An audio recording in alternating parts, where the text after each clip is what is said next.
Masya Allah, ini pertanyaannya berat nih Ustaz. Wih. Buat Anda jawab nih. Seberat apa nih Ustaz? Baik teman. Saya sering lihat paha ayam Ustaz. Gimana nih Ustaz? Kalau itu nggak apa, dimakan aja Ustaz. Oh, dimakan ya. Kirain paha ayam juga. Nggak boleh Ustaz. Nah, jadi itu. Ya Nabi, ya Nabi, ya Nabi, ya Nabi, ya Nabi, ya Rasulullah. Bismillahirrahmanirrahim. Assalamualaikum warahmatullahi wabarakatuh. Waalaikumsalam warahmatullahi wabarakatuh. Alhamdulillah rabbil alamin, salatu wassalamu ala asrafil anbiya wal mursalin wa ala alihi wa sahbihi ajmain, amma ba'du. Teman-teman semuanya, kita bersyukur kepada Allah Subhanahu wa taala yang hari ini Allah masih memberikan kenikmatan kepada kita, dan mudah-mudahan setiap kenikmatan yang Allah berikan kepada kita mampu kita gunakan untuk setiap ketaatan kepada Allah Subhanahu wa taala. Karena pada dasarnya setiap kenikmatan yang Allah berikan itu harusnya kita gunakan untuk ketaatan, bukan justru malah untuk kemungkaran.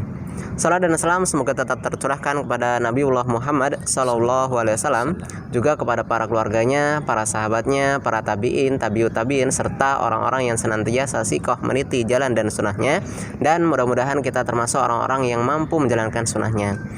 Teman-teman semuanya, sebelum Ustaz lanjutkan, Ustaz berpesan pada teman-teman semuanya untuk senantiasa menjaga kesehatan, minum madu, minum habatus soda dan lain sebagainya, untuk menjaga imunitas kita supaya kita terhindar dari segala macam penyakit. Karena itu adalah salah satu bentuk ikhtiar kita untuk menjaga kesehatan. Baik teman-teman semuanya, sebelumnya kita buka dulu dengan membaca basmalah. Bismillahirrahmanirrahim.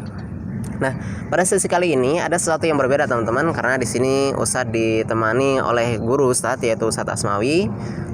Beliau ini mengajar di kelas berapa Ustadz? Kelas 3 Ustaz. Nah, beliau mengajar di kelas ketiga di pelajaran anak kebetulan diamanahi di Quran ya. Baik.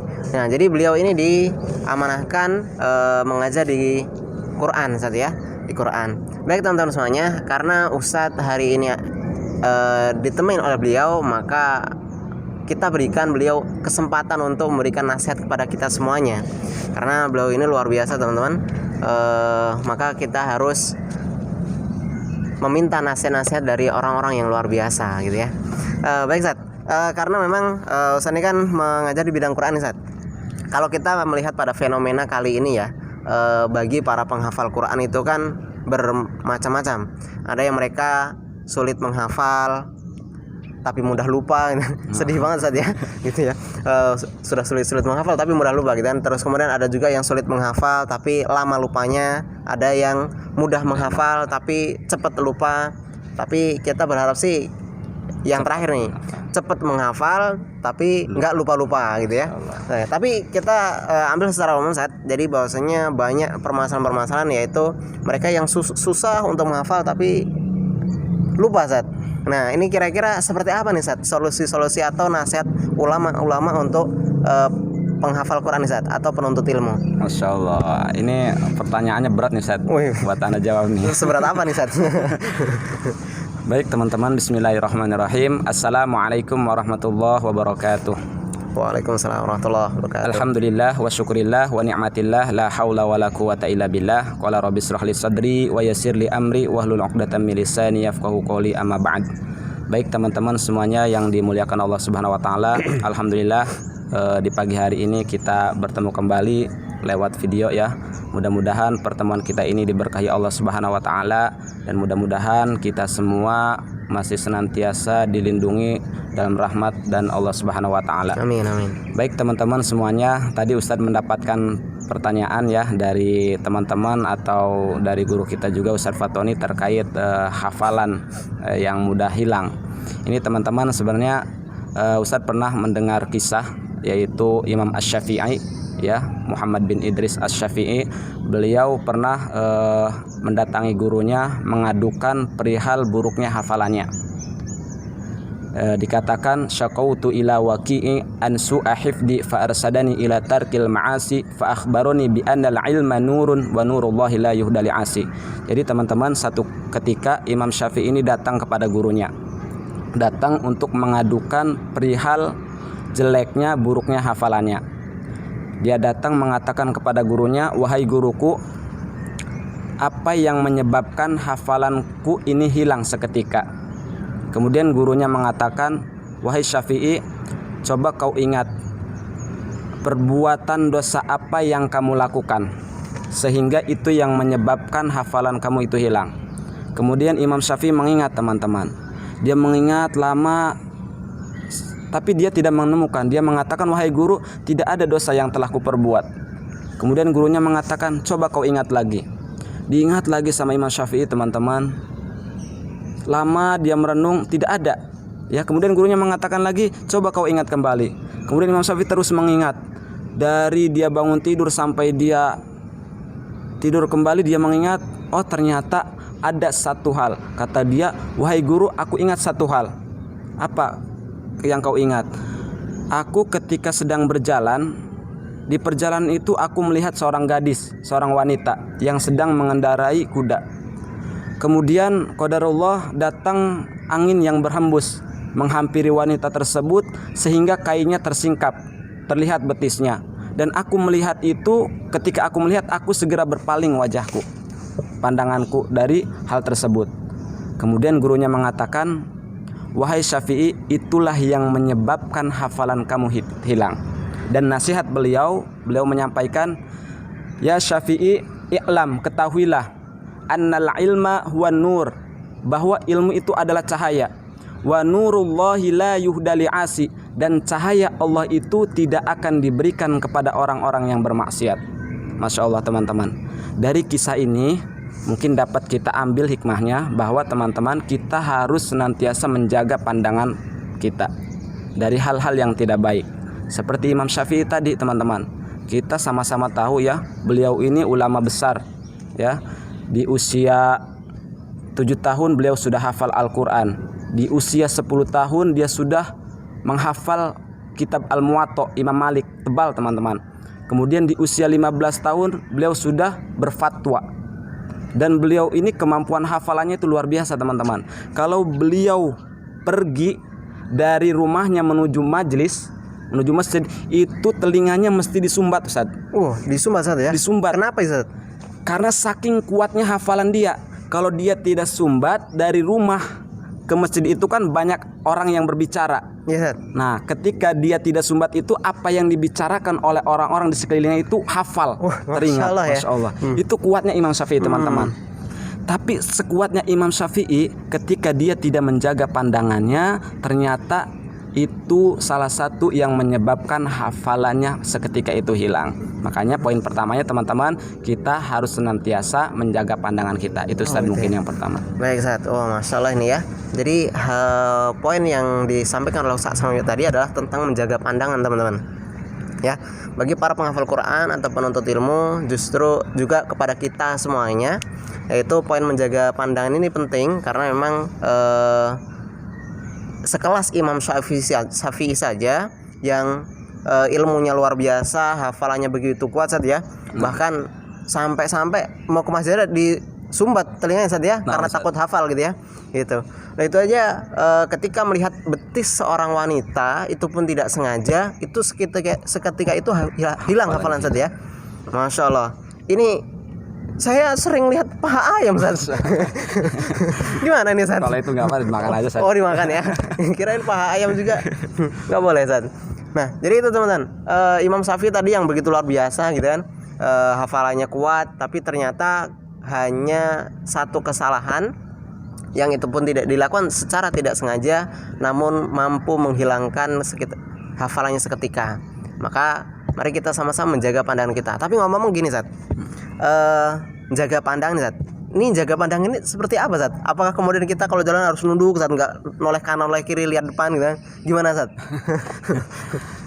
Jadi teman-teman, di dalam Islam itu kan ada anjuran untuk godul basor ya, untuk menjaga pandangan. Nah, menjaga pandangan di sini teman-teman bukan berarti kita sepanjang kita berjalan itu kita harus menunduk atau menutup wajah kita karena kita takut hafalan kita hilang. Bukan itu teman-teman.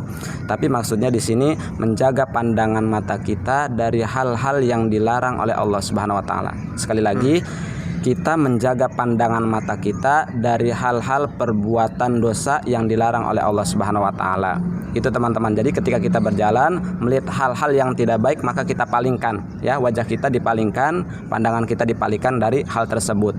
Jadi jangan sampai teman-teman mendengar ini kita karena saking takutnya gitu kan, khawatir hafalan kita hilang, kita berjalan merem gitu kan. Karena khawatir nanti di jalan ada tiang kita nggak kelihatan, kejedot Ustaz. Waduh, berbahaya buat kita. Iya, benjol Ustaz ya. Apalagi teman-teman kita kan yang untuk mengendari motor gitu kan, itu kan berbahaya kalau kita menunduk saja. Ketika kita berjalan ternyata di depan sudah lampu merah, kita terobos saja. Ya. Berbahaya nanti. Ditilang Ustaz. Itu jadi teman-teman menjaga pandangan di sini, kita menjaga dari hal-hal yang dilarang oleh Allah Subhanahu wa taala. Itu Ustaz. Gitu. Baik, masalah tadi ya, luar biasa ya. Artinya memang hanya sekedar menjaga pandangan ternyata itu memiliki poin yang luar biasa untuk kehidupan kita. Apalagi kita yang mengaku orang yang beriman kepada Allah Subhanahu wa taala. Jadi mari kita jaga pandangan kita dari sesuatu yang diharamkan oleh Allah, teman-teman. Itu bukan berarti ketika menjaga pandangan kita harus nunduk, tapi kita menjaga pandangan itu dengan tidak melihat sesuatu yang diharamkan oleh Allah Subhanahu wa taala. Gitu Ustaz ya. Nah, Ustaz. Gitu.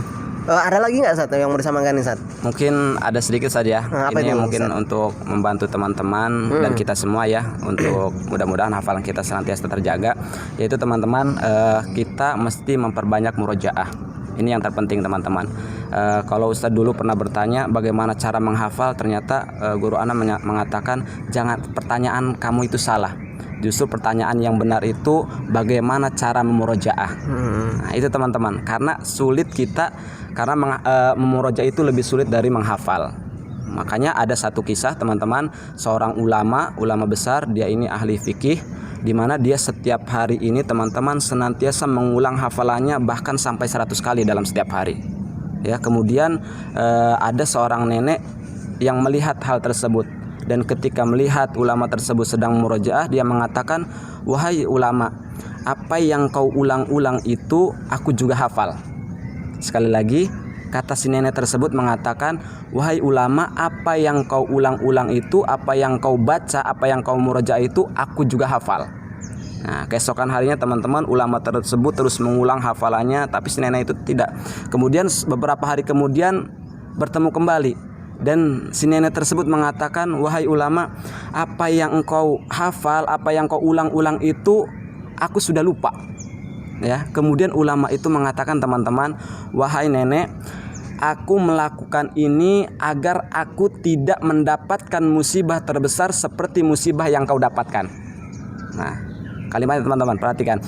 Ulama itu mengatakan, aku terus-terus mengulang hafalanku agar aku tidak mendapatkan musibah seperti musibah yang menimpamu.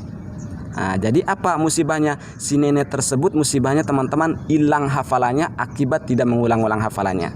Tapi ulama tersebut terhindar dari musibah itu karena dia terus mengulang-ulang hafalannya sehingga tidak ada yang terlupa. Nah, ini mungkin teman-teman. Jadi poinnya kita yang kedua, kita harus senantiasa mengulang hafalannya, dan teman-teman terus kalau untuk menjaga hafalan terus memurojaah dengan semangat. Itu mungkin Ustaz. Oke Ustaz ya. Baik. Tadi teman-teman tambahan nih dari Ustaz Asmi tadi. Kalau tadi yang pertama adalah menjaga pandangan, yang kedua adalah murojaah teman-teman, mengulang-ulang hafalan ya, sehingga apa yang sudah kita hafal itu tidak lupa Ustaz ya. Seperti tadi yang dialami oleh nenek-nenek tadi gitu ya. Sudah nenek-nenek tidak mengulang-ulang itu, aduh, cepat lupa nih pasti gitu ya. Nenek-nenek emang. Nah, jadi gitu teman-teman, kita harus sering-sering mengulang hafalan kita karena murojaah itu penting. Karena kan kalau dikatakan dalam ini kalau nggak salah mahfudz Ustaz ya, yang gini Ustaz, afatul ilmi nisyan gitu kan, bencananya ilmu adalah lupa gitu ya. Itu makanya teman-teman, supaya kita tidak tertimpa bencana seperti apa yang telah dialami nenek tadi, maka kita hendaknya untuk senantiasa memurojaah seperti yang tadi sudah dilakukan oleh ulama tadi dikisahkan oleh Ustaz Asnawi. Jadi tadi ada dua berarti nih Ustaz. Yang pertama menjaga pandangan gitu ya. Kemudian yang kedua adalah murojaah Ustaz ya. Gitu. Ini dua nasihat yang tadi disampaikan oleh Ustaz Asnawi ya, terkait hafalan ya. Maka kita bagi para pencinta menghafal gitu kan, meskipun kita susah-susah tertatih-tatih sampai merayap gitu menghafal itu, tapi bukan berarti kita harus menyerah Ustaz ya. Tetap harus semangat Ustaz ya. Karena memang hafalan itu Ustaz jauh lebih cepat hilangnya ketimbang unta yang kita lepas. Jadi teman-teman kalau ada unta gitu kan, kita lepas nggak pakai tali, maka unta itu akan cepat untuk menghilang. Maka itu hafalan Ustaz jauh lebih cepat dari itu hilangnya. Masya Allah Ustaz ya. Itu hanya gara-gara tidak dimurojaah Ustaz ya.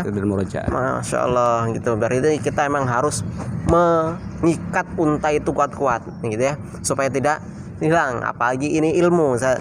Gitu Ustaz ya. Nah, jadi itu teman-teman, mudah-mudahan ini bermanfaat dan jazakumullah khairan Ustaz Asmawi. Ini nasihatnya luar biasa ini bagi kami yang baru belajar Ustaz.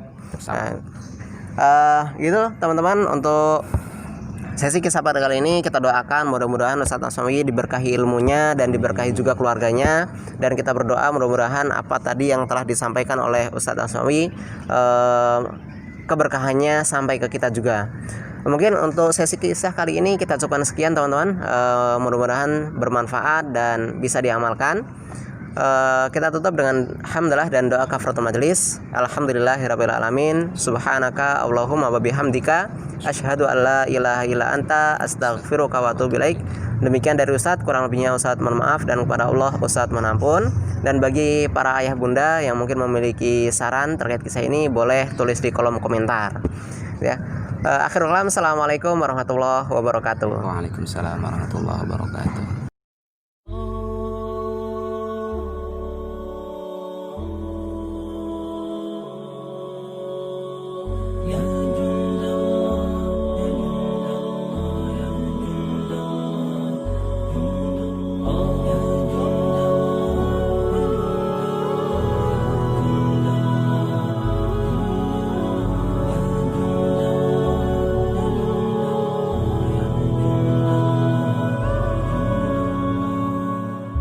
أبدا لن نحيد أبدا لن نحيد أبدا لن نحيد عن خطى الإيمان.